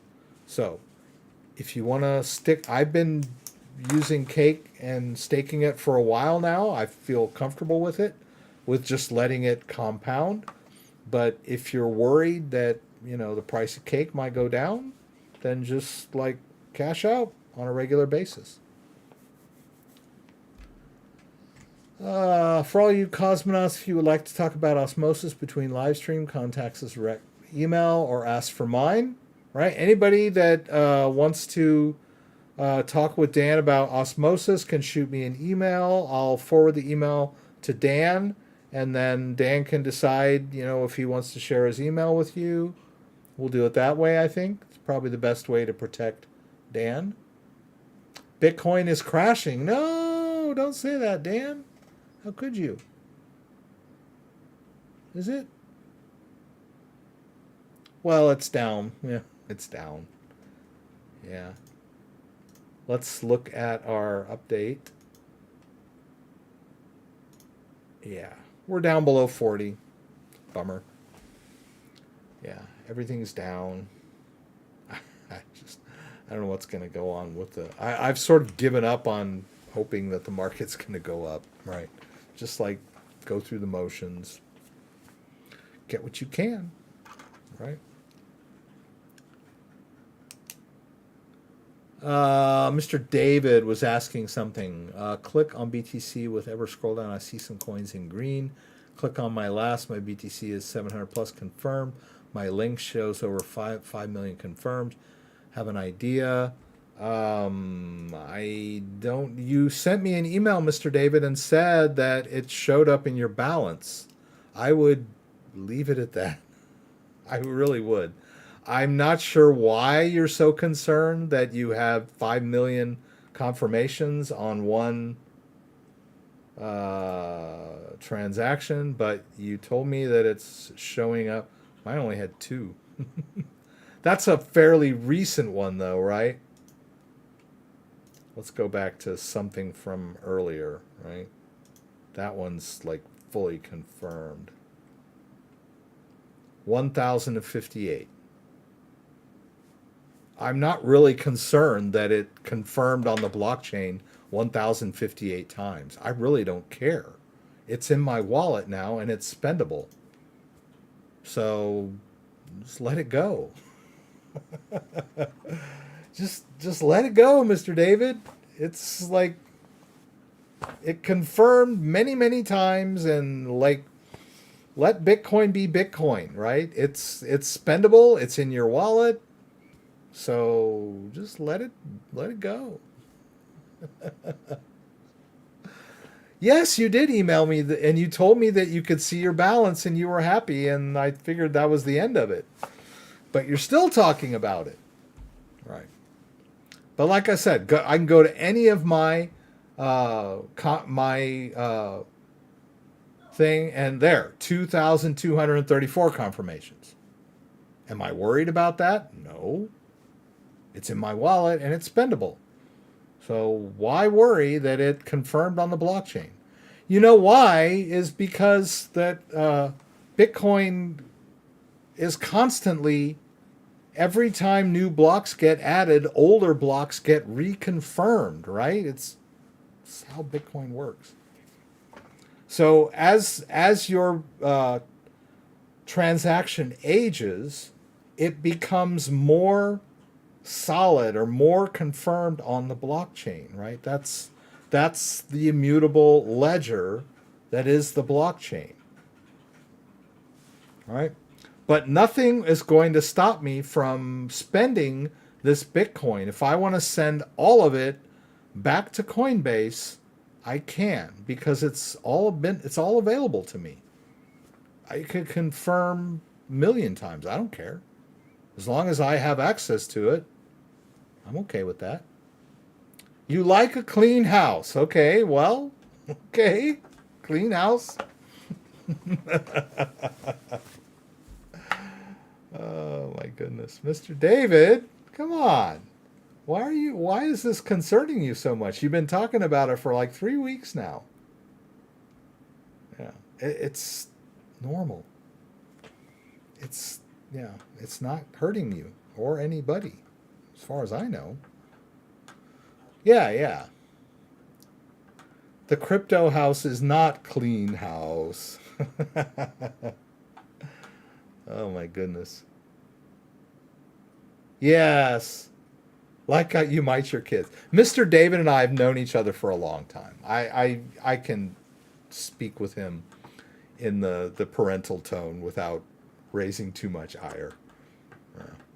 Yeah, Mr. David and I go way back. But yeah, sometimes I do. I mean, you should scold yourself, right? You shouldn't take yourself too seriously. You shouldn't worry too much about the little stuff, all that kind of stuff, right? You should trust your judgment.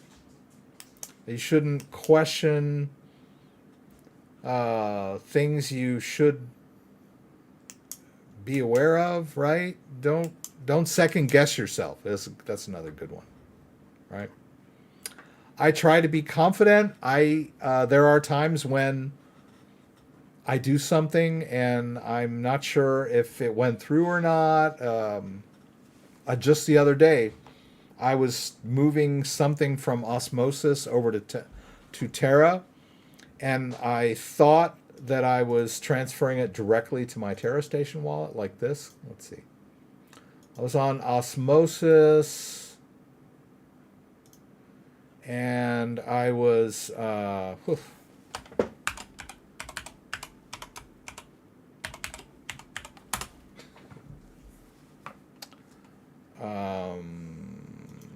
and I was trying to make a withdrawal, and I edited the address, and I thought that I put in my Terra Station address, but I think I like moved in and out of it and did something to where that was no longer there, and it defaulted back to the Terra wallet within Kepler. But I don't know what I did. I screwed something up. And so I sat there waiting for it to come into Terra Station, and it never did, and I started freaking out. And then I went back to Osmosis and checked it on the blockchain and figured, oh, wait a minute, it ended up over in my Kepler wallet in the Terra side. I figured out what I had done wrong, but I try not to like panic, right? Don't panic when you do something, you make a mistake. And every now and then I've made those big mistakes where like I was trying to withdraw to a Binance address that needed a memo field, and I made a typo in the memo, and I lost my crypto, right? It went somewhere. But because I made a typo in the memo, it didn't arrive where I was sending it, right? Because I screwed up the memo field. And I lost like $300 worth of BNB.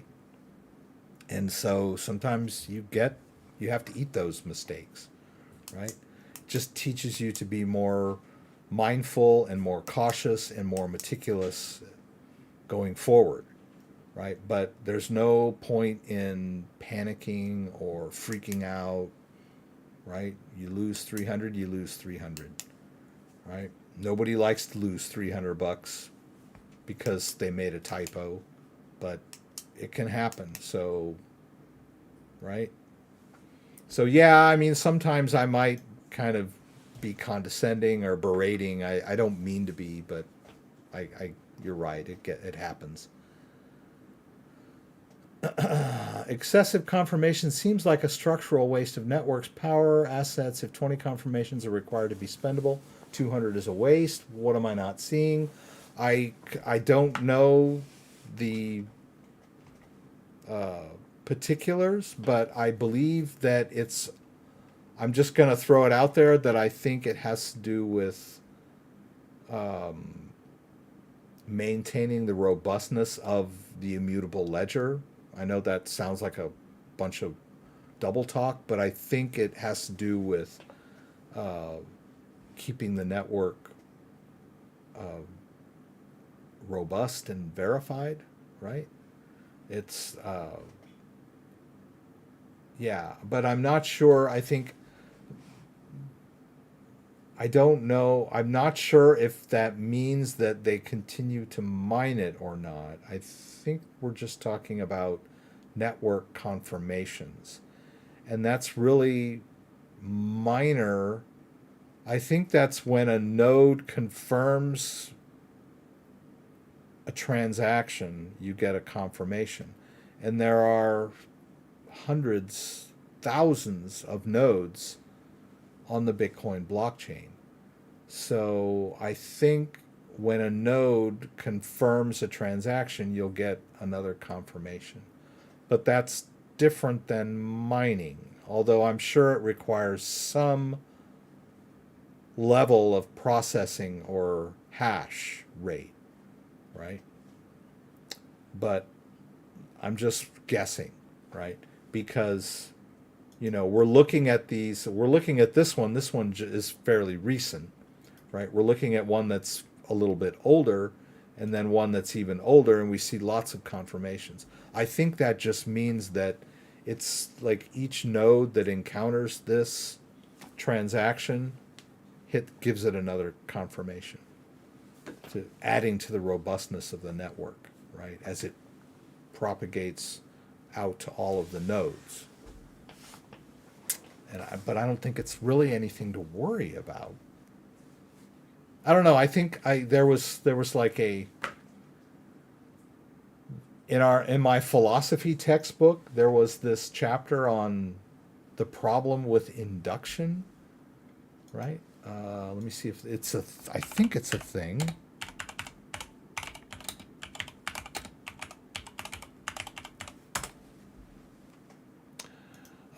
And I saw it in my philosophy textbook, and I went in to talk to my philosophy professor, and I was kind of like, this seems like this could be a problem, right? Isn't it? And we talked about it for a long time, and he was kind of like, it's kind of it's a logical proposition he goes, but it's nothing that would prevent you from forming a coherent worldview. And I was kind of like, oh, I see. It was like kind of making a mountain out of a molehill, because I was reading about this problem of induction, and I was like, well, how do we know anything we know if this is like, this problem of induction seems like, everything is like nothing, we can't know anything. And he was like, dude, relax, it's not like, it's not going to like, the world is not going to end because of the problem of induction. I don't know. It just reminded me, my professor was like, he's like, I think you're taking this a little too far. It's just, I don't know what it is. It has something to do with the way we know about the world, right? There's induction and deduction, right? I don't know. Anyway, inductive reasoning, deductive reasoning, right? I think inductive is like taking a general principle and applying it specifically, and deduction is taking a specific thing and applying it generally. I think it's one or the other. I don't know. Whatever. I haven't thought about this in years, but yes, I just remember it. Yeah, it's just nodes, dude. It's only nodes. Don't worry about it. It's just nodes. Did we cover everything we wanted to do tonight? We checked Anchor. We checked Pancake. Yeah, I think we were all right. Yeah, I think I got done a little early. Yeah. But yeah, we bought some Monero. We put it in our wallet. That's pretty cool. Pretty happy about that. Let's see. Where's Bitcoin is still a bit down, right? That chart looks pretty bad. What are you going to do, right? What are you going to do? You can't do anything. But notice PancakeSwap is looking pretty good, right? PancakeSwap has been doing well over the last few days. But you have to remember, PancakeSwap was at $40 in 2021, right? And Bitcoin was at 68,000 in November of last year. So what are you going to do? Maybe we'll see it again. Maybe we won't. Let's see. Decentralization and security. I learn more in these videos than on any other YouTube channel. This is such a perfect place to learn new things, and everyone is super helpful. That's great. I'm glad to hear that, Crypto Hive Mind. I like your handle, by the way. Mining is just, mining is done just once by one mining pool. Confirmations are just notes that the chain has copied successfully to nodes worldwide. Yeah, that sounds right. See, I was just kind of guessing, but I was thinking that's what that means, those confirmations, right? Right. Although I do know that a miner that finds a block while he's mining also gets rewarded for all of the transactions that he processed in that block, if I'm not mistaken. I could be wrong about that. But yeah, I don't know. After a block gets confirmed once by the miner that wins the new freshly minted Bitcoin, mined Bitcoin, the other nodes, it propagates out to the other nodes, and I think those would be new confirmations. But yeah, it's an interesting question, right? Why has my Bitcoin been confirmed? Why has my transaction been confirmed so many times? Maybe I'll Google that on my free time. Polkadot price in this year. Polkadot. Well, let's, we can say almost every crypto is off its high, right? It's like the most easiest thing to say, right? Just every crypto is off its highs right now, right? And so it's been doing okay the last week, if I'm not mistaken. Over the last 7 days, right? We were kind of up and a little bit down on Polkadot. But if we look at the 1 year, we're way off highs, right? November of 21, Polkadot was 51, and now we're looking at less than 20. I believe in Polkadot, right? It's one of the up-and-coming cryptos out there, number 10 by market cap.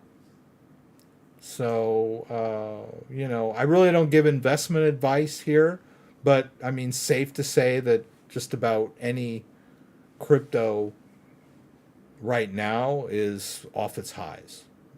Does that mean you should go out and buy it? Maybe.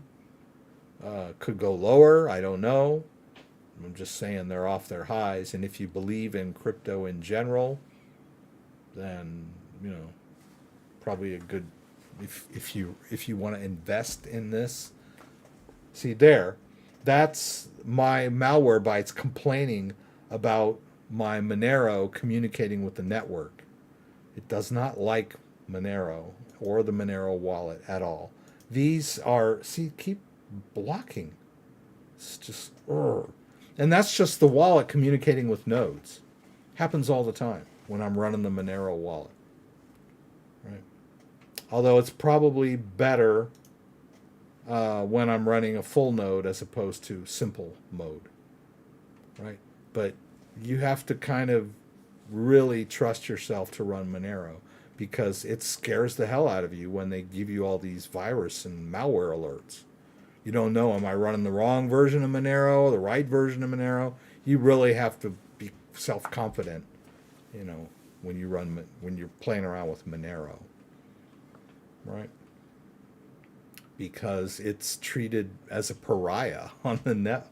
Nobody likes Monero, right? It's just like, not only is like the governments don't like Monero, but like malware doesn't, malware and virusware don't like Monero either. They like treat it like it's bad. Ooh, you're running Monero wallet. Ooh, must be a virus, I do own some AVAX. I like AVAX. I'm not, like I said, I don't give investment advice, but I will admit to you that I own some. It's number 11, right? Like number 3 or 4 or whatever. So just being in the top 20 is not a guarantee, right? Monero used to be in the top 10. Now it's at number 31. This market cap. Stellar used to be in the top 10. No longer. I don't see any others that jump out at me. But yeah, you have to. EOS, I think, used to be up there much, much higher. compared to other cryptos. So yeah, I mean, you can say in general it's best to stick with the top 10 or top 20 cryptos, as investment, like dollar cost averaging. A lot of people will just tell you stick with Bitcoin and Ethereum, right? Dollar cost average, buy and hold Bitcoin and Ethereum, forget everything else, right? But I'm a little more, flexible. I might go into some of the lower tier cryptos thinking that they might have a high rise. But, in general, stick with the top 10 or 20 and be prepared for wild swings up and down.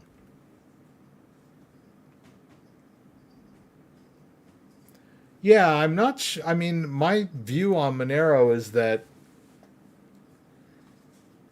privacy coins. It's hard to know as far as like price action, but as far as utility, holding Monero in the long term, I think that more and more people might be turning to Monero to preserve their privacy, right? And it might be outlawed at some point, but there might be like a thriving black market of underground people using Monero so that they can live outside this oppressive system that controls every transaction right. We don't know what the future holds, but I have faith that Monero will have some value, be it price action or just utilitarian value at some point. Who knows? Okay, so my antivirus flags are soft. I always have to whitelist it each time I upgrade the software. Yeah, Sergio, that's true. Me too. Right? I was gonna demo some Monero earlier, and when I tried to run it, it got blocked. I had to like whitelist it because I just recently updated Windows, and I think it probably updated to the latest version of Monero. Okay, guys, thanks for joining. Sorry if I was lecturing Mr. David, but I'm sure he'll forgive me for that. Thanks for watching. I hope you guys learned something. Always fun to play around with stuff and see if I can do it, or maybe make a fail, because I can't re-edit when I'm live, but it's always fun. Thanks. Have a good night, guys. I'm going to see if this camera thing still works over here. Yeah, don't forget, we do this every Saturday, 6 p.m. Eastern Standard. Join me again for the live stream from Michigan, where you can throw out questions, and I'll do my best to get them answered. Hope to see you there. If you like this video, give me a thumbs up. If you'd like to subscribe to my channel, I would appreciate it. When you subscribe, there's a little bell that you can click that will allow you to be alerted whenever I post new content. Once again, thanks for joining me, and hope to see you again soon.